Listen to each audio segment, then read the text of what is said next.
नमस्कार प्रिय छात्र और छात्राओं। जैसे कि कुछ दिन से मैंने आपसे आग्रह भी किया था कि हम लोग बहुत जल्दी मिलेंगे और आपके बहुत सारे मन में कुछ प्रश्न भी होंगे, बहुत सारे सुझाव भी होंगे। तो हम लोग बातचीत करके वो जो ये कठिनाई है, इस कठिनाई से कैसे उससे उबर सकते हैं।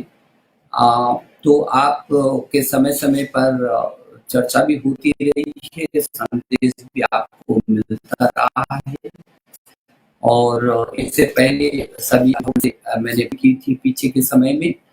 और मैं ये समझता हूँ कि जहाँ अभिभावकगण से बात हुई, उससे पहले हम लोगों ने सभी देश के कुलपतियों से, जो केंद्रीय विश्वविद्यालय के कुलपति थे, उनसे भी लगभग 5 घंटे ऐसे सीधा संवाद किया था। आईआईटी के डायरेक्टर से संवाद किया था।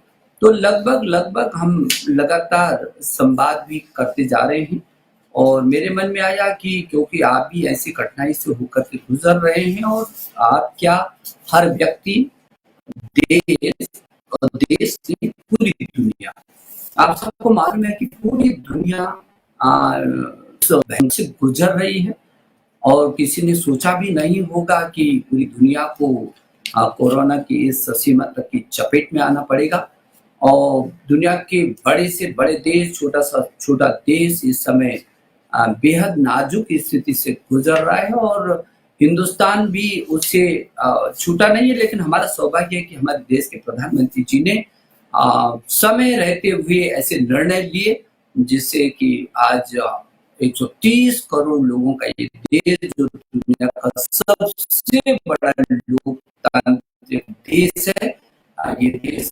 कुछ एक के और इस कोरोना की महामारी के संकट का सामना करने में काफी कुछ सफल भी हुए हैं और ये इसमें आपकी बहुत सहभागिता है। विशेष करके मेरे छात्र छात्राओं की, अध्यापकों की, अभिभावकों की बहुत बड़ी इसमें भूमिका है, क्योंकि इस देश में यदि मैं समझता हूँ कि 1000 से भी अधिक विश्वविद्यालय हैं, 45,000 से अधिक डिग्री कॉलेज हैं, 15-16 लाख स्कूल हैं, 1 करोड़ से भी अधिक अध्यापक हैं और तो अमेरिका की जनसंख्या से भी बढ़कर के 33 करोड़ से भी अधिक इस देश की छात्र छात्राएं हैं। तो स्वाभाविक ही है कि इतना बड़ा परिवार, दुनिया का सबसे बड़ा परिवार है ये शिक्षा का, और इसलिए छात्र छात्राओं ने जिस तरीके से पूरी ताकत के साथ संयमित होकर के जो प्रधानमंत्री जी के आह्वान का पूरे देश ने एकजुट होकर के और संगठित होकर के ये दिखाया है कि नहीं, देश पर, व्यक्ति पर, समाज पर कभी भी कोई संकट आएगा तो पूरा देश उस संकट से निपटने के लिए एकजुट खड़ा है। और आपने बड़ी देश के सभी छात्र छात्राओं का इस दिशा में आभार भी प्रकट करना चाहता हूँ, धन्यवाद भी देना चाहता हूँ कि न केवल आपने अपनी को सुरक्षित रखा है बल्कि अपने पूरे परिवार को भी इस महामारी से बचा करके रखा हुआ है। मैं आगे भी अनुरोध करूंगा कि आप इसी तरीके से, क्योंकि कुछ समय का संकट है, ये परेशानी कुछ दिनों की परेशानी है, यदि इस परेशानी का हमने ठीक से मुकाबला कर लिया तो जीवन बचेगा और राष्ट्र फिर प्रगति के शिखर को चूमेगा। और इसलिए ये चुनौती हम सबके सामने कि जिस तरीके से योद्धा के रूप में आदि चुनौती को मुकाबला कर रहे हैं, और वो योद्धा जो प्रत्यक्ष रूप में, चाहे वो डॉक्टर हो, नर्स हो, सफाई कर्मी हो, सुरक्षा कर्मी हो, तमाम लोग, स्वयंसेवी संगठन हो, जो पूरी योद्धा की तरह आने के लिए जुटे हुए रात दिन एक कर रहे हैं, उनका भी हम समय समय पर अभिनंदन करें, ये भी मेरा आपसे अनुरोध है। और मुझे भरोसा है कि आप इस दिशा में सक्रिय भी होंगे, सजग भी होंगे और आप उतने ही संवेदनशील भी होंगे। मैं आपकी कठिनाइयों को समझ सकता हूँ, इसलिए मैंने पिछली बार सभी अध्यापक गण से, अभिभावक गण से मैंने अनुरोध किया था कि वो आपकी मदद करे कि आप घर पर मुक्त तरीके से रह सके, ज्यादा तनाव से होकर न गुजरें। और हमने कोशिश की कि ऐसे वातावरण में जहां आपको लगेगा कि अब समय बढ़ रहा है तो हमको कुछ न कुछ करने को चाहिए, तो हमने कुछ ऑनलाइन यथासंभव कोशिश की कि हम आपको ऑनलाइन कुछ पाठ्यक्रम उपलब्ध करा सकें। तो मैं समझता हूँ कि अब मैं सीधे आपके साथ संवाद कर रहा हूँ। मुझे अच्छा लग रहा है कि आप पूरे देश के छात्र जुड़ी हैं। और मुझे बताया गया कि जगह-जगह से सूचनाएँ आ रही हैं कि अभिभावकगण भी हमसे जुड़े हैं और बहुत सारे अध्यापकगण भी हमसे जुड़े हुए हैं। तो मैं यदि सवाल शुरू करूँ आपके सवालों का जवाब देना या आपके कुछ सुझाव, तो मैं शुरू करता हूँ क्योंकि अभी मेरे सामने शुभम जो नई दिल्ली से ही है। शुभम ने कहा कि लॉकडाउन अवधि के दौरान होने वाली शैक्षणिक हानि से निपटने के लिए सरकार सीबीएसई की क्या तैयारियां हैं और क्या उनकी योजनाएं कटौती करे।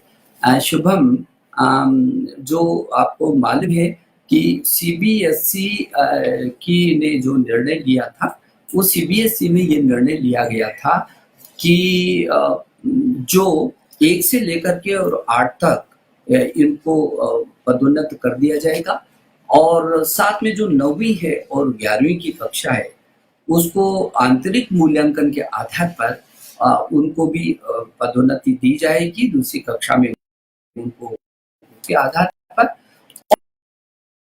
और जहाँ तक पेपर्स बच गए थे उनकी और इंटर के जो बचे हुए प्रश्न पत्र हैं उनके बारे में ये कहा गया कि वो जब स्थिति सामान्य होगी तो उनकी परीक्षाएं कर दी जाएंगी।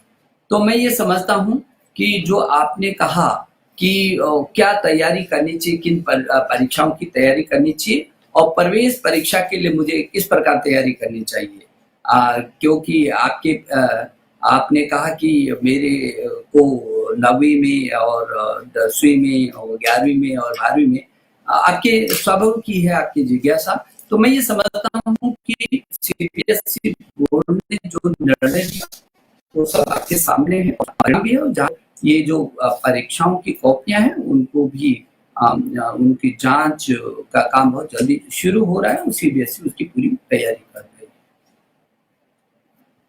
भव्या, जी भव्या बताइए क्या कह रही हैं आप? मेरा मार्गदर्शन करें कि प्रवेश परीक्षा के लिए मुझे किस प्रकार तैयारी करनी चाहिए और मेरे पास अध्ययन सामग्री नहीं है और कोचिंग सेंटर भी बंद हैं। भव्या, आप 11वीं कक्षा की मध्य प्रदेश की छात्रा हैं और आप कह रहे हैं कि प्रवेश परीक्षा की क्या तैयारी करनी है और आपके पास नहीं है। कक्षा की आप छात्र हैं, मुझे भरोसा है कि 11वीं की आप छात्र हैं तो आपका परीक्षा परिणाम आपके पास आ गया होगा, जरूर आप पास हो गए होंगे, मेरी आपको शुभकामना। लेकिन आप कह रही हैं कि आपके पास सामग्री नहीं है। आपको तो सब मालूम है कि हमने ऑनलाइन पोर्टल पर स्कूली शिक्षा में दीक्षा है, दीक्षा पोर्टल पर आपको पर्याप्त सामग्री मिल रही है और यदि मैं कहूँगा कि दीक्षा पर 80,000 से भी और भी सवाल ऐसे आए हैं, मैं उन सभी के सवालों का भी और जिनके मन में ऐसे प्रश्न होंगे कि किस तरीके से है और कहाँ से सामग्री हमको मिले, तो मैं स्कूली शिक्षा के लिए विशेष करके कहना चाहता हूँ कि दीक्षा पोर्टल पर हमारे पास 80,000 से भी अधिक पाठ्य सामग्री है और वो कई भाषाओं में भी है। तो आप उसका उपयोग कर सकते हैं और अभिभावक कर सकते हैं, अध्यापकगण कर सकते हैं और आप उसका उपयोग कर सकते हैं। और इतना ही नहीं, तो जहाँ दीक्षा पोर्टल हमारा बहुत एक्टिव है और विभिन्न राज्यों ने उस पोर्टल पर अपनी भी सामग्री डाली है उस दीक्षा पोर्टल पर। वही ई पाठशाला जो हमारे एनसीईआरटी ने बनाया है, ई पाठशाला है, बहुत बड़ा पाठ्यक्रम है और बहुत आकर्षक पाठ्यक्रम है, कई भाषाओं में है। और यदि मैं ई पाठशाला की आपको बात करूं तो वो 1 से लेकर के 12वीं कक्षा तक के संपूर्ण पाठ्यक्रम सामग्री उसमें है, जिसमें वीडियो 2000 तो उसमें वीडियो है, 1886 उस पे ऑडियो है और ई बुक 996 से भी अधिक उस पे ई बुक है। तो मैं ये समझता हूं कि ये दो के अलावा यदि मैं आपको ये कहूं कि मुक्त शैक्षणिक संस्थानों का राष्ट्रीय भंडार जो हमारे पास वो प्लेटफॉर्म है, उसको भी आप देखेंगे तो 14,000 से भी अधिक तो उसपे फाइलें हैं और उन 14,000 फाइलों में 401 तो संग्रह हैं, दस्तावेज 2,780 दस्तावेज हैं, 6,000 से भी अधिक वीडियो हैं, 1,500 से भी अधिक उसपे ऑडियो हैं और 2,500 से भी अधिक उसमें खूबसूरत तमाम प्रकार के चित्र हैं जिसका आप उपयोग कर सकते हैं। और इतना ही नहीं तो संवादात्मक जो शैली में है उसके भी टुकड़े हैं, 1,500 से भी वो अधिक टुकड़े हैं। तो मैं ये कहूंगा आपको कि आपके पास पढ़ने की कोई कमी नहीं है। आइए आप उस पोर्टल पर जाकर के अपने प्रकार की सामग्री को आप कर सकते हैं और आपको पूरी मदद मिलेगी। जी विकास जी, विकास उत्तराखंड से हैं और विकास जी, मैं अर्थशास्त्र में स्नातक की पढ़ाई कर रहा हूँ। कृपया हमें बताएं कि कॉलेज कब खुलेंगे, कक्षाएं कब प्रारंभ होंगी। आप स्नातक की पढ़ाई कर रहे हैं, अर्थशास्त्र में हैं और आपको कल परसों में जो हमने शैक्षणिक कैलेंडर जारी किया है उच्च शिक्षा का, तो बहुत सारे मेरे युवाओं के होंगे जो उच्च शिक्षा में अध्ययनरत हैं। जो शैक्षणिक कैलेंडर जारी किया उसमें विशेष करके ये कहा है कि हम जुलाई से, क्योंकि जो परिस्थितियां इस समय चल रही हैं उन परिस्थितियों को देखें तो हम 1 जुलाई से अब वो परीक्षाएं करेंगे और 1 जुलाई से वो परीक्षाएं होकर के और अगले अगस्त से नया सत्र शुरू कर देंगे और जुलाई लास्ट तक कोशिश ये करेंगे कि उन सभी प्रश्न पत्रों का, सभी कक्षाओं का परीक्षा परिणाम भी घोषित हो। साथ में ये भी कहा है सारे देश के, चाहे हमारे कुलपतिगण हैं, सभी महाविद्यालय और सभी शिक्षा विभाग, उनसे ये अनुरोध किया है कि वो ये भी देखें कि किस स्थान पर क्या परिस्थितियां हैं। यदि ये लगता है कि जुलाई में भी कुछ ऐसे स्थान हैं जो अभी इस त्रासदी से उबर नहीं पाए हैं, तो उनके लिए विशेष प्राविधान हमने किया है और उसके लिए विशेष प्राविधान ये क्या है, जो रेड जोन से उबर नहीं पाएंगे उनके लिए जो सेमेस्टर सिस्टम पहले वर्ष का हो उसमें मूल्यांकन करके उसको उत्तीर्ण करेंगे। जो दूसरे, तीसरे, चौथे, पांचवें वर्ष का होगा, फाइनल परीक्षा तो हम परीक्षा करेंगे, लेकिन उसके बीच के जो भी सेमेस्टर होंगे उसमें उस वर्ष का 50% का आंतरिक मूल्यांकन प्लस उससे पहले की जो क्लास में उसके जितने अंक आए उसका औसत मूल्यांकन करके उसको हम पदोन्नति देंगे और अंत में हम लोग उसके बारे में निर्णय लेंगे, उसको उसका रिजल्ट घोषित करेंगे और अलग से हर विश्वविद्यालय यूजीसी ने एक टास्क फोर्स, कोविड-19 टास्क फोर्स बनाया है और उसके तहत हर विश्वविद्यालय को कहा है कि वो एक ऐसा प्रकोष्ठ गठित करे जहां सब छात्रों की किसी भी प्रकार की यदि कोई समस्या है तो समस्या उस पर जाए और उसका तत्काल वो समाधान करे। तो मैं समझता हूँ आपको, आप सहित सारे जितने भी मेरे उच्च शिक्षा के छात्र छात्रा हैं उनको ये कैलेंडर और जितना भी है तो आप यूजीसी की साइट पर जाकर के वो सब सूचना। अश्वनी जी उत्तर प्रदेश फर्रुखाबाद से। जी अश्वनी जी, आप कह रहे हैं कि ग्रामीण क्षेत्रों से संबंध रखने वाले कई विद्यार्थियों को लॉकडाउन के कारण होने वाले नेटवर्क की परेशानी है और अधिकांश छात्र छात्री की सामग्री छूट गई है और उनके लिए उपाय बताएं। आपकी दूसरी समस्या, आपने कहा कि विद्यार्थियों को जो लॉकडाउन करने के कारण और नेटवर्क की परेशानी है और कुछ छात्र ऐसे होंगे जो कह रहे हैं कि उनका छात्रावास में किसी पठन सामग्री, जब आप गए होंगे तो जो अपना पाठ्यक्रम तो साथ लेकर के गए ही होंगे और नहीं तो अब सब दुकानें भी खुल गई हैं और आप ज़रूर उन किताबों को ले लीजिए। जहाँ तक नेटवर्क की आपने बात की, बात सही है। दूरस्थ ग्रामीण क्षेत्र में कई बार नेटवर्क नहीं आ पाता है, थोड़ा-सा कठिनाई होती है। लेकिन उसके लिए तो आपको मालूम है, हम लोगों ने कई प्रकार के विकल्प दिए हैं।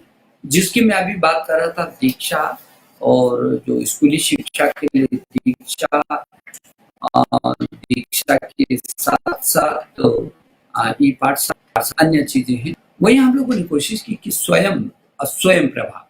आपको तो मालूम है कि स्वयं और स्वयं प्रभा, स्वयं पर भी वो दुनिया का सबसे बड़ा ऑनलाइन प्लेटफ़ॉर्म है, जिसमें अ, हज़ारों पाठ्यक्रम हैं, और स्कूली शिक्षा के भी उसपे पाठ्यक्रम हैं, उच्च शिक्षा के हैं, तकनीकी शिक्षा के हैं, और जो स्वयं प्रभा है, स्वयं प्रभा के हमारे 32 चैनल है, टीवी चैनल, जो चौबीसों घंटे डीटीएच पर है ये चैनल, और दूरदर्शन पर आपको दिखाई देगा। यदि आपको नेट की समस्या है तो वो आपको दूरदर्शन पर दिखाई देंगे, डिश टीवी पर होंगे, टाटा स्काई पर होंगे, एयरटेल टीवी पर होंगे। तो आपको कई प्रकार के विकल्प दिए हैं। यदि आपके पास इंटरनेट नहीं है तो टेलीविजन तो होगा। तो टेलीविजन यदि है तो आप अपने चौबीसों घंटे आप ये जो चैनल अलग अलग करते हैं, जिनमें NIOS ने तमाम पाठ्यक्रम दिए हैं, CBSE बोर्ड ने अपने दिए हैं, जिसमें NCERT ने तमाम अपने पाठ्यक्रमों को डाला है। तो आपके लिए किसी प्रकार की कोई कठिनाई नहीं होगी। मेरी शुभकामना कि आप उसका पूरा उपयोग करेंगे। जी। जम्मू से तनिषा तनिषा शर्मा। जी तनिषा, मैं 12वीं कक्षा की छात्रा हूँ। मेरी भूगोल की परीक्षा अभी नहीं हुई है। हर पल 24 घंटे घर पर साथ रहने वाली मेरे माता-पिता मुझे पढ़ाई के लिए कह रहे हैं। मैं पहले से 4 बार उसको पढ़ चुकी हूँ। मुझे बहुत चिढ़ हो रही है। तनिषा के यदि माता-पिता मुझे सुन रहे होंगे तो प्लीज़ मैं आग्रह कर रहा हूँ कि तनिषा को बहुत दबाव न दें, और तनिषा तुमने 3-4 बार पढ़ लिया तो और चीज़ों को पढ़ो। तो मैं भरोसा है कि एक विषय आपका रह गया, उसको तुम अच्छी तरीके से कर लोगी। मैं समझ सकता हूँ कि वो बार-बार कहते होंगे बैठो, तो उनको ये कहिए कि एक ही विषय नहीं, मैं और विषयों को भी पढ़ूँगी, क्योंकि आपको जैसे मैंने अभी कहा कि ऑनलाइन पर हम कोशिश कर रहे हैं कि सभी प्रकार की और भी सामग्री आपको उपलब्ध हो जाएगी। तो आप तनाव में मत रहिए और चिड़चिड़ाहट भी मत करिए, और आपके ज़रूर मुझे सुन रहे हैं, मैं उनको निवेदन भी कर दिया है और वो आपकी पूरी मदद करेंगे। और भी अभिभावकों से मैं कहना चाहता हूँ कि थोड़ा-सा इस समय मेरे छात्र-छात्राओं का मदद करिए आप, सहयोग दीजिए, उनका मानसिक बल बढ़ा करके रखिए, उनको ताकत दीजिए, उनके साथ मस्ती के साथ भी उनको रहने दीजिए, क्योंकि पढ़ाई तो उन्होंने करनी ही करनी है। लेकिन तो भी हमने विकल्प में कुछ कोर्स कम करके ये कहा है कि वो पढ़ाई कर लें, और इसीलिए ऑनलाइन आपको भी कठिनाई हो रही होगी। जो नीचे स्कूली शिक्षा में नीचे की विभाग का है, मुझे मालूम है। मैं लगातार आप लोगों से सबसे संवाद पर भी बना रहता हूँ और सूचनाएं भी लेता रहता हूँ। थोड़ा-सा आपको कठिनाई हो रही होगी, लेकिन उस पाठ्यक्रम को भी हमने थोड़ा-सा कम किया है, क्योंकि आप ही की शिकायत थी कि बच्चा दिन भर में क्या करेगा, परेशान हो रहा है, उसको कुछ न कुछ तो पढ़ने के लिए चाहिए। तो हम लोगों ने ये निर्णय लिया कि वो समय भी खराब ना हो, और हमारा जो छात्र-छात्रा है उसका वो बहुत प्रखर है, वो बहुत मेहनती है, और उसको हम कैसे करके पाठ्यक्रम दे सकते हैं, ये हम लोगों ने कोशिश की। तो प्लीज़ आप थोड़ा-सा बच्चों का ध्यान रखिए, और मुझे भरोसा है कि आप ज़रूर ध्यान रख हमारे सभी छात्र-छात्राओं का, अपने बच्चों का। जी। दत्तात्रेय देशमुख जी, पुणे, महाराष्ट्र। आप कह रहे हैं कि नवोदय विद्यालयों के प्रवासी विद्यार्थियों को उनके संबंधित राज्यों और घरों में भेजने के लिए है, जबकि वे केवल 9वीं कक्षा के छात्र हैं जो प्रवास के कारण यहाँ हैं, वो आपसे सहायता की उम्मीद करते हैं। दत्तात्रेय, आपको मालूम है, बात सही है कि हमारे जो नवोदय विद्यालय के जो छात्र छात्राएं हैं, क्योंकि पूरे देश के विभिन्न प्रदेशों से जो 20% अतिरिक्त प्रदेशों के उसमें हॉस्टल में रहती हैं छात्र छात्राएं, क्योंकि ये एक देश है हमारा, एक भारत श्रेष्ठ भारत है, और एक दूसरे की संस्कृति के निकट आने के लिए और देश को जानने के लिए भी ऐसे छात्र हैं। मुझे बहुत गौरव होता है कि केंद्रीय विद्यालय और नवोदय विद्यालयों में बहुत अच्छे छात्र बहुत अच्छी तरीके से तैयारी करते हैं। तो आपका जो कहना है उसमें काफी कुछ छात्र अपने घर के छात्र थे, उनको सुरक्षा की दृष्टि से और वो परेशान न हो इसलिए वो हॉस्टल में रहे हैं। बहुत अच्छे से हम लगातार उनकी चिंता भी करते रहे। लेकिन यदि आप जहाँ भी हैं, अभी जल्दी ये व्यवस्था हो गई है, लगभग 80% करीब छात्र, उससे भी ज्यादा सभी सब अपने घरों पर पहुंच गए, अपने अपने प्रदेशों पर पहुंच गए। जो कुछ छात्र हैं उनकी भी व्यवस्था की जा रही है। आप बिल्कुल परेशान न हो, और ऐसा नहीं है कि आपको नहीं सुन रहे हैं। हमारे केबी हमारे सभी डायरेक्टर, सारे प्रिंसिपल, सब लोग जुटे हुए हैं। मैं भी जुटा हुआ हूँ आपके लिए। मेरे राज्य मंत्री जो संजय जी हैं, वो आपकी अतिरिक्त मदद करते रहते हैं कि रोज चिंता करते हैं। सुबह उठकर सबसे पहले आपके प्रिंसिपल को बात करते हैं, हॉस्टल में क्या हो रहा है, बच्चे सब ठीक है कि नहीं, खुश है कि नहीं, दिक्कत तो नहीं है। तो ऐसा नहीं, आपकी खूब चिंता हो रही है। प्रधानमंत्री जी लगातार मुझसे पूछते रहते हैं सब बच्चे ठीक हैं। आपको तो मालूम है प्रधानमंत्री जी कितनी चिंता करते हैं आप लोगों की, और इससे आप के मन में नहीं आती उनकी कोई चिंता नहीं कर रहा है। रवि, NIT आंध्र प्रदेश, जी रवि, आपने बताया था कि शैक्षणिक वर्ष 20 और 21 के लिए IITS और IITS फीस में, IIT और NIT, अच्छा, फीस में कोई बढ़ोतरी नहीं की गई है। क्या मैं जान सकता हूँ कि क्या NITS पर ये लागू है? नहीं रवि, रवि, NIT और IIT को हम लोग कोशिश की। आपको तो मालूम है कि हमारे IIT बिल्कुल अपने में समर्थ संस्थाएं हैं और स्वायत्तता युक्त हैं। तो उनका अलग बोर्ड होता है, वो अपने अपने निर्णय लेते हैं, उनके निर्णय लेने का उनको पूरा अधिकार है। तो भी हमने सभी NIT को और सभी IIT को ये कहा है कि ये जो महामारी है, इस महामारी के चलते वो ये कोशिश करें, हर हाल में कोशिश करें कि जो प्रति वर्ष वो फीस को बढ़ाते हैं वो फीस न बढ़ाएं। और IIT परिषद के अध्यक्ष जो इसरो के पूर्व चेयरमैन रहे हैं राधाकृष्णन जी, उनसे भी मैंने अनुरोध किया था कि एक बार सभी निदेशक गण से वो बातचीत भी करें और मेरा आग्रह उन तक पहुंचाएं कि ऐसे समय में जबकि पूरी दुनिया ऐसे भीषणतम समय से गुजर रही है और पूरा देश प्रभावित है, मेरा अभिभावक प्रभावित है, मेरा छात्र प्रभावित है, आम आदमी उससे प्रभावित है। तो ऐसे वक्त में इस वर्ष जो वो प्रतिवर्ष फीस की बढ़ोतरी करते हैं, तो मैंने कहा था कि इस वर्ष ये बढ़ोतरी तो मुझे होगी, और ये कोशिश करें कि वो जो हर वर्ष फीस को बढ़ाती उस फीस को इस सत्र में न बढ़ाएं। मुझे भरोसा है कि जो आपने पूछा है रवि, आपकी भावनाओं का सम्मान होगा। जी, अंतरराष्ट्रीय छात्र UAE से पंकज कवातरा, जी पंकज, 12वीं कक्षा का छात्र हूँ और मैं UAE में पढ़ता हूँ। मैं जानना चाहूंगा कि क्या CBSE अंतरराष्ट्रीय छात्रों को कम करने वाला है, क्योंकि भारत में अन्य देशों की तरह संयुक्त अरब अमीरात जैसे देशों में कोरोना वायरस के कारण लॉकडाउन सितंबर तक है। इससे शिक्षकों के लिए और साथ ही छात्रों के अध्ययन के लिए निर्धारित पाठ्यक्रम का अंश पूरा करना बहुत कठिन है।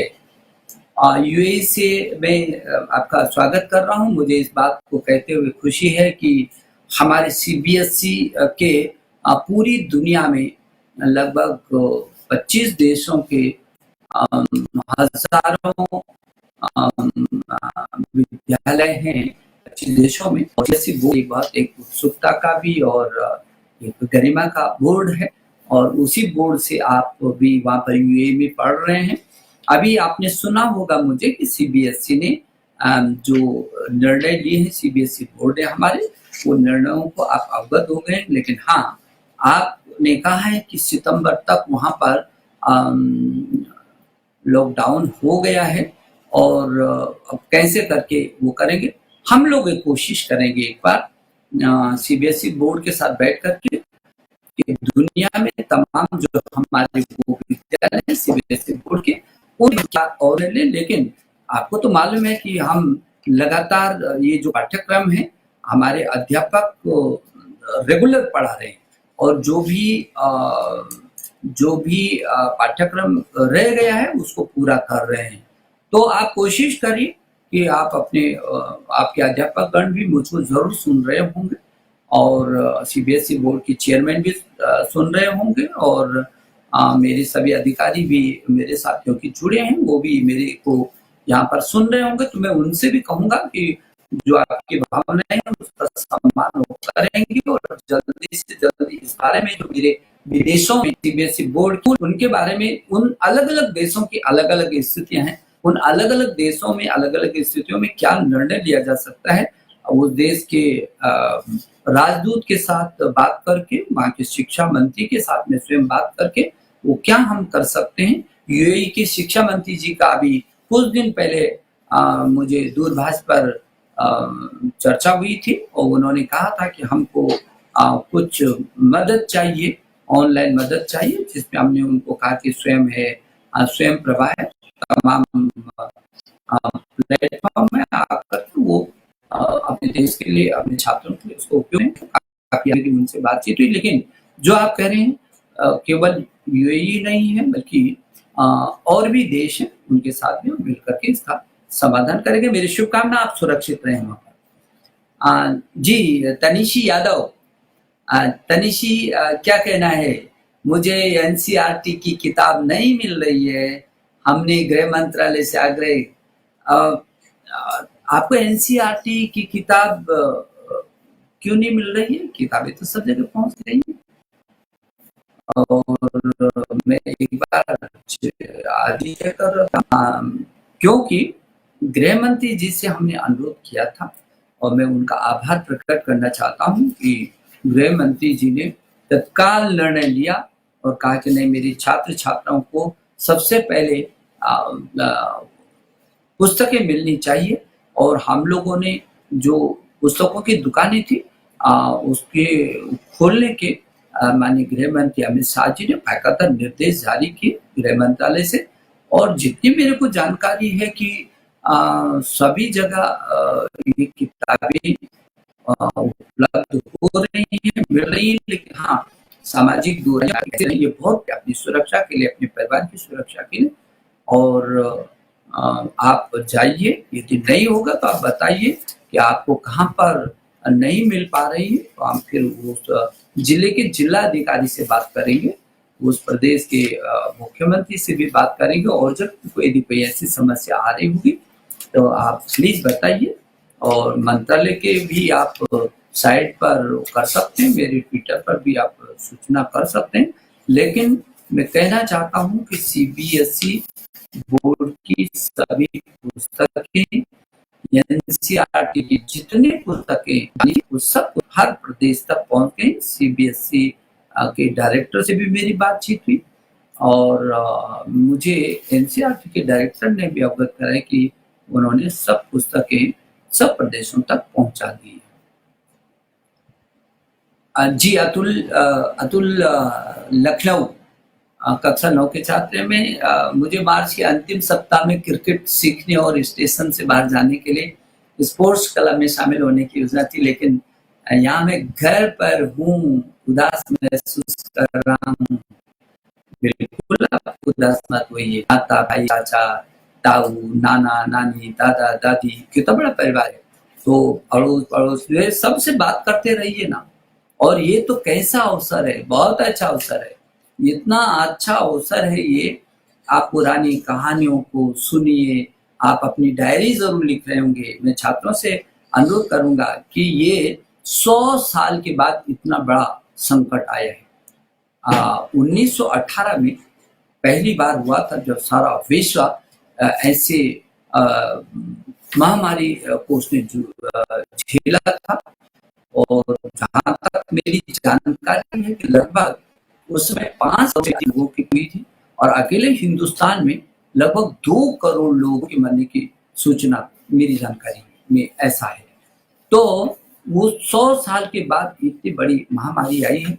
अपने स्वास्थ्य से, अपने जीवन से बिल्कुल खिलवाड़ किसी को भी नहीं करना है, न परिवार को संकट में डालना है। कुछ दिन का ये समय है। कठिनाई जरूर, जब कोई संकट आता है तो कठिनाई के लिए तो आता है, उस कठिनाई में बचना पड़ता है, उसको ताकत के साथ उसका कठिनाई का मुकाबला करना पड़ता है। तो मेरा अनुरोध रहेगा कि आप वो पढ़िए। और पुस्तकों का अभी कुछ दिन पहले हम लोगों ने माई बुक को माई फ्रेंड ये भी कहा था कि सबसे ज्यादा मित्र हमारी पुस्तक हमारी होती है। तो आप अपनी सबसे अच्छा मित्र चुने इस बीच।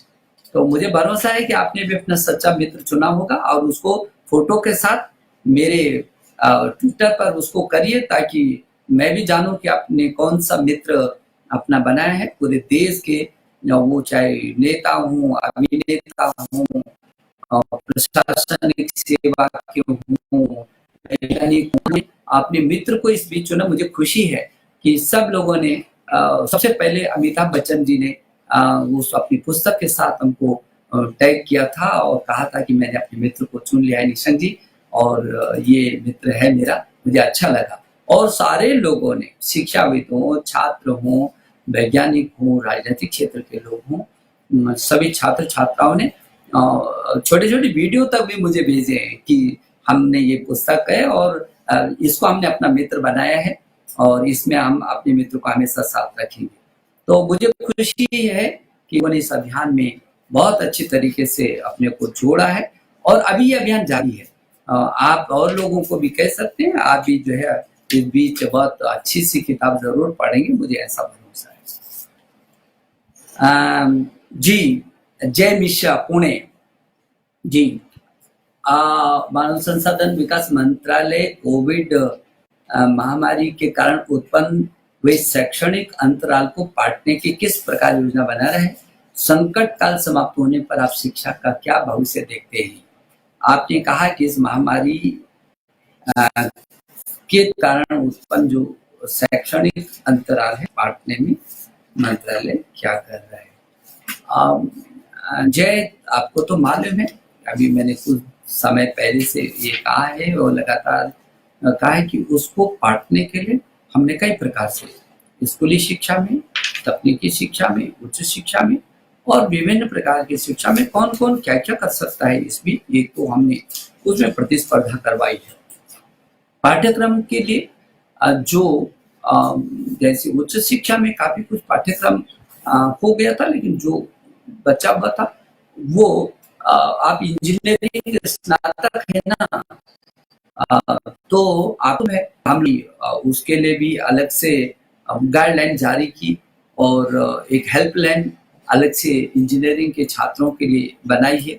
और जो हमारे आईआईटीज और एनआईटीज और आईस और आईएम और तमाम बड़ी संस्थाएं उनको भी कहा एक युक्ति पोर्टल कर रहे हैं, उस युक्ति पोर्टल पर आप दीजिए अपने सभी जो इस बीच आपकी उपलब्धियां हैं। मुझे खुशी है कि युक्ति पोर्टल पर हमारे बहुत अच्छा आप शोध कर रहे हैं, छोटे छोटे से लेकर बड़े बड़े काम, नए काम, नई चीजें आपने की हैं और युक्ति पोर्टल पर बहुत अच्छे तरीके से। लेकिन जो आप कह रहे हैं कि उसको पाटने की, उसको पाटने की पूरी कोशिश है। हम आपका वर्ष खराब नहीं होने देंगे, हमारी भरसक कोशिश है। इसलिए आपको तो यदि देखेंगे तो ये जो स्वयं है, स्वयं पर 1900 पाठ्यक्रम, लगभग 2000 पाठ्यक्रम है। और कितना उस पर आपके लिए सामग्री है। ये आईसीटी ने बहुत अच्छे तरीके से बहुत सारी चीजों को इंजीनियरिंग के छात्रों के लिए किया है। तो आपका जो पाठ्यक्रम शुरू कई कई प्रकार की प्रतियोगिताएं की हैं और ऑनलाइन पाठ्यक्रम हर चाहे स्वयं है, स्वयं प्रभा है, और आपको तो मालूम है कि आपका जो एनडीएल है, राष्ट्रीय डिजिटल जो लाइब्रेरी है, उसमें 4 करोड़ से भी अधिक डिजिटल सामग्री है। तो इतनी समर्थता है हमारे पास। मुझे भरोसा है कि आप उसका उपयोग कर रहे होंगे और आप इसकी चिंता मत करिए। हम समय को कोशिश कर रहे हैं कि हम किसी तरीके से वो जो समय है उसको हम पार सकें।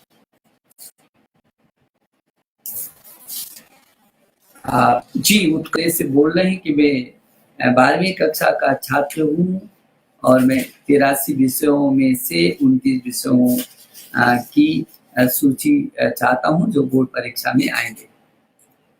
उत्कर्ष, ये जो सूची है, जो सीबीएसई का जो वेबसाइट है, उस पर तुरंत जाइए यहाँ से उठते ही और उसको देखिए। आपको 29 विषय मिल जाएंगे और 29 ही नहीं, जो 23 विषयों में भी होगा।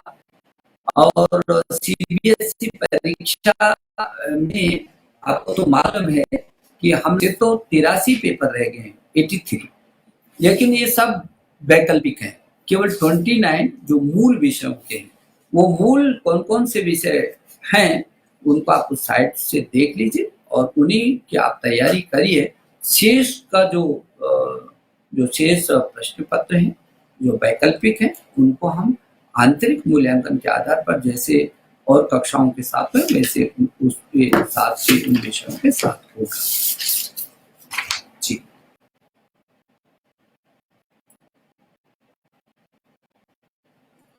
जी सुभाष अभी कक्षा में पढ़ता हूँ। मेरा सेंटर उत्तर पूर्वी दिल्ली में है। मैं पहले अर्थशास्त्र और राजनीति विज्ञान की परीक्षा में सम्मिलित हो चुका हूँ, लेकिन आपके नोटिस के अनुसार 2 परीक्षाएं भी फिर से आयोजित की जाएंगी। क्या मुझे इन दोनों परीक्षाओं में फिर से सम्मिलित होने की जरूरत है? सुभाष, कोई जरूरत नहीं है। जो परीक्षाएं हो गई हैं उन परीक्षाओं में कोई जरूरत नहीं दोबारा आप सम्मिलित हो। और इसलिए आपकी जो परीक्षाएं नहीं हुई हैं उन्हीं को आपको देना है। सब विषयों में आपको सम्मिलित होने की नहीं है। तो सीबीएसई बोर्ड के भी हम 1-2 दिन में आपको बताएंगे कि हम कौन सी तिथि घोषित करते हैं। बहुत जल्दी से आज या कल में हम कोई निर्णय लेने वाले हैं कि आपकी सीबीएसई बोर्ड की किस तारीख में परीक्षा होगी। ये भी जल्दी से आपको पता चल जाएगा। जी सुदर्शन, साहिल बताइए भोपाल से। एमएससी गणित में हैं आप। सरकारी कॉलेज से संबंधित परीक्षाओं का क्या होगा? ऑनलाइन कक्षा की उपलब्धता नहीं है और यहाँ तक कि पाठ्यक्रम 50% में हम परीक्षा नहीं दे सकते हैं और यहाँ तक कि कॉलेज भी इस संबंध में कोई प्रतिक्रिया नहीं दे रहा है। मुझे आपके कॉलेज को कहना है कि वो आपको जरूर इसका सुझाव दे साहिल। और आपको मैंने पहले भी कहा कि जो पाठ्यक्रम 50 से 60% विश्वविद्यालयों के हो गए, जो से 40 से 50% पाठ्यक्रम उनके शेष है, उन पाठ्यक्रमों में भी वो ऑनलाइन किसी तरीके से वो पढ़ा रहे हैं। और जैसे कि ये कुछ छात्रों को हो सकता है कि स्मार्ट नहीं है, हमारे पास नेट नहीं है, तो मैंने अभी कहा है कि आपके पास 24 घंटे के 32 चैनल है, टीवी चैनल है, उसका पूरा उपयोग करिए। और आपके अध्यापक गण, मुझे भरोसा है कि वो अपने पाठ्यक्रम को पूरा कर रहे हैं, क्योंकि कल ही यूजीसी के चेयरमैन साहब ने मुझे रिपोर्ट की है कि अध्यापक पूरे जो बचा हुआ जो पाठ्यक्रम है उसको ऑनलाइन किसी तरीके से वो करने में पूरा कर रहे हैं। तो भी शायद यदि कोई ज़्यादा कठिनाई होगी विश्वविद्यालय में एक पोस्ट गठित हो गया होगा, और यदि वहाँ से भी आपको ऐसा लगेगा कि उसको अभी आपको और कुछ जानकारियाँ चाहिए, तो विश्वविद्यालय अनुदान आयोग यूजीसी में एक टास्क फोर्स हमने बनाई है। उस टास्क फोर्स में आकर आप अपनी बात को रख सकते हैं और आपकी समस्या को निदान करेंगे। जी लवप्रीत कौर जालंधर मेडिकल से जुड़ी है। सर आपसे निवेदन है कि कृपया जेईई में पढ़ें ताकि हम उचित रूप से और उस तिथि के अनुसार अध्ययन कर सकें। लॉकडाउन के कारण कोचिंग सेंटर बंद होने से हमारी पढ़ाई का नुकसान भी हो रहा है। एक बात तो सही है, नुकसान तो पूरी दुनिया का हो रहा है। लवप्रीत, मैं समझता हूँ कि इस समय ये कोचिंग सेंटर इसलिए बंद हैं कि उससे और परेशानियाँ खड़ी होती और उससे सभी लोग प्रभावित हो रहे हैं। ये बात भी सही है, लेकिन जैसे मैंने पहले कहा कि हमारे प्रधानमंत्री ने कहा जान है तो जहान है, और जिंदगी को बचाने का पहला हमारे पास उसके सामने और कोई सारे चीज़ें बात क्या हैं, और जो चुनौती है इस समय जिंदगियों को बचाने की, समाज को बचाने की, परिवार को बचाने की, देश को बचाने की है। तो ऐसी परिस्थिति में आप तैयारी नहीं कर पा रहे होंगे, लेकिन घर में खूब तैयारी कर सकती हैं आप। बहुत सारे छात्र छात्र हैं जिन्होंने कोई कोचिंग सेंटर कभी ज्वाइन नहीं किया और उन्होंने बहुत अच्छे अंकों को हासिल किया। लेकिन हाँ, आपका ये कहना है कि जेईई की जो तारीख है वो भी बहुत सारी सूचनाएं लगातार छात्र और छात्राएं उनके मन में उत्सुकता थी कि ये जेईई की जो परीक्षाएं ये कब होंगी, और पूरे देश से लाखों लाखों छात्र इससे जुड़े हुए हैं। तो मैं उनको कहना चाहता हूँ आपके माध्यम से कि जो जेईई की जो हमारी परीक्षाएं हैं वो हमने तय किया है कि 19 जुलाई 2020 से 23 जुलाई 2020 तक ये जेईई की परीक्षाएं होंगी। तो जेईई की जो परीक्षाएं होंगी वो जेईई की परीक्षाएं हैं, और जेईई की परीक्षाएं जो आपसे चर्चा की, आप 18 से लेकर के और 23 तक पूरी तैयारी आप कर रहे होंगे। और बहुत सारे छात्रों के मन में था कि कब हो रहा है, वो आज से ही जुट जाएं, और मेरी उनको शुभकामना कि वो बहुत अच्छी तरीके से इस परीक्षा में उत्तीर्ण हों।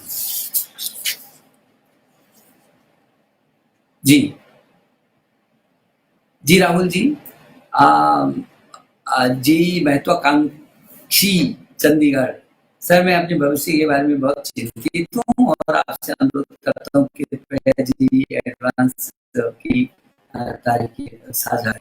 हम लोगों ने अभी जेईई मेन का आपको चर्चा की है, और 18, 20, 21, 22 और 23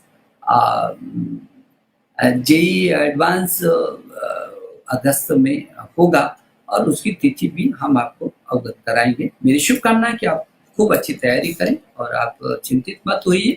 ये वक्त आपको मिल रहा है, ये हो सकता है ये वक्त कई बार परेशानियां आदमी को और ऊंचाइयां देने के लिए होती हैं, और आप बहुत अच्छे तरीके से इस बीच आप तैयारियां करिए, और मेरी शुभकामनाएं आपको और आपके सभी साथियों को। बताइए गाजियाबाद से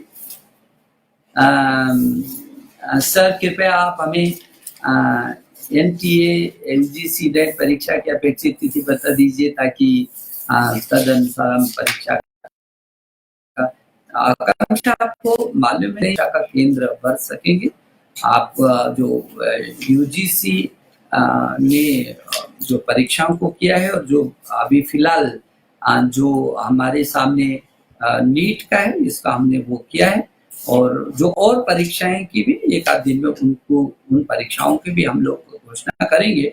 लेकिन ये मान के चलिए कि जून के बाद कभी भी आपको ये परीक्षाओं का समय आएगा और मई के महीना आपका पूरा है। 15 जून के बाद भी कोई परीक्षाएं हो सकती हैं, लेकिन क्या स्थिति होती है, इन स्थितियों को देख करके वैसे निर्णय लिया जाएगा। और मेरी शुभकामना कि आप अपनी पूरी तैयारी करें और तैयारी के साथ साथ आप जब भी जो निर्णय होता है उसको आप पूरा कर लेंगे, ज़्यादा अच्छा होगा। सर, हमको नीट की तारीख कब होगा? तो अभी नीट के बारे में हिमांशु, अभी जेईई की बात हुई थी और नीट में भी मैं देख रहा था कि बहुत लाखों छात्र जुड़े हुए हैं और 16,84,000 छात्र इस समय नीट की परीक्षा में बैठ रहे हैं और इन 17 लाख छात्रों को मेरी शुभकामनाएं हैं। और हम लोगों ने तय किया है अभी स्वास्थ्य मंत्रालय के साथ बैठकर कि आपकी 21 जुलाई 20 को नीट की परीक्षा हो जाए। फिर दोबारा कह रहा हूँ क्योंकि लगभग 16-17 लाख छात्रों ने ये फॉर्म भरे हैं और वो लाखों छात्र जो 26 जुलाई को नीट की जो परीक्षा होगी उसके लिए मैं आपको शुभकामनाएं दे रहा हूँ। मुझे भरोसा है कि नीट की आपको तिथि पता चल गई है, आप जेईई की तिथि आपको पता चल गई है, उच्च शिक्षा का कैलेंडर आपको पता चल गया है, स्कूली शिक्षा का कैलेंडर आपको पता चल, ऑनलाइन हमारे जितने उसके बारे में भी आपको सब मालूम चल गया है। और जो भी दिक्कतें होंगी आप लगातार संवाद बना करके रखिएगा। लेकिन मुझे भरोसा है, मैं अपने अभिभावकों को भी अनुरोध करना चाहता हूँ कि इस बीच ये भी एक ऐसा अवसर आया है जब आप अपने बच्चे को और निकटता से जानेंगे। छात्रों से भी मैं अनुरोध करना चाहता हूँ कि आप इस क्षण को गवाएं नहीं, बल्कि जीवन के अंदर ये ऐसे अविस्मरणीय क्षण हो जाएं जब आपके घर के लोगों से बहुत आत्मीयता की और न हो, बल्कि उनको लगे कि आप उनके लिए पूंजी बन रहे हैं। वो आपके बारे में अच्छा सोचें, वो आपकी अंदर की सभी भावनाओं को समझ सकें, आपकी प्रखरता से उनकी निकटता आ सके। और आप जरूर ऐसे कर रहे होंगे क्योंकि मेरा अनुमान है जो पीछे के समय से जितने भी अभियान, चाहे उच्च शिक्षा में लिए हमने, चाहे वो स्कूली शिक्षा में लिए, चाहे तकनीकी शिक्षा में लिए हैं, हर क्षेत्र में छात्रों ने पहल करके जो भी अभियान हमने शुरू किया और सब छात्रों ने उसको रात दिन खप करके मिशन मोड में काम किया। तो मुझे गौरव है कि 13 करोड़ से अधिक छात्र छात्रा है और भविष्य में तो ये यंग इंडिया रहने वाला है पूरी दुनिया में। यदि आगे 25 सालों तक मेरे भारत का पूरे दुनिया में वर्चस्व रहने वाला है और हमारे देश के प्रधानमंत्री की अगुवाई में जो make in India, digital India, skill India, startup और स्टैंड अप, इस सब हर हालत में जो नए भारत के निर्माण की उन्होंने संकल्पना की है, हम इस रास्ते से होकर के गुजरेंगे और संकल्प लेंगे कि हाँ, जो वर्तमान संकट हमारे सामने आया है, हम ताकत के साथ इसका मुकाबला करेंगे, अपने को भी सुरक्षित रखेंगे, अपने परिवार को भी सुरक्षित हो सके। दूरभाष पर लोगों से आग्रह करते रहेंगे कि प्लीज अपनी स्वास्थ्य की रक्षा करेंगे। जो स्वास्थ्य विभाग के समय समय पर हम लोगों को मार्गदर्शन मिल रहा है, जो आयुष विभाग ने कुछ निर्देश दिए हैं और स्वास्थ्य विभाग ने आपको आरोग्य सेतु ऐसा एक ऐप दिया है जिसको अपने टेलीफोन पर आप डाउनलोड करेंगे तो वो बहुत सारा मार्गदर्शन आपका करेगा, वो आपकी मदद करेगा हर क्षण हर पल। तो मैं एक बार फिर बहुत सारे प्रश्न मुझे लगता है कि मोटे मोटे जो आपके मन में जिज्ञासाएं थी, जो सवाल थे, मेरे शुभ आप इस समय का बहुत अच्छा उपयोग करें। और अभिभावकों को भी मेरा अभिवादन और जो अध्यापक गण भी मुझको सुन रहे हैं उनका भी मैं आभार प्रकट कर रहा हूँ कि बहुत मेहनत मेरे अध्यापक गण कर रहे हैं, मुझे मालूम है, और इतने अच्छे से मेहनत कर रहे हैं। मैं आप सबको एक बार फिर छात्र छात्रों आप सबको मैं एक बार आभार कर रहा हूँ और बहुत बधाई देता हूँ कि आपने अपने को फिर ताकत के साथ खड़ा रखा हुआ है, आगे बढ़ रहे हैं। मेरी शुभकामनाएं।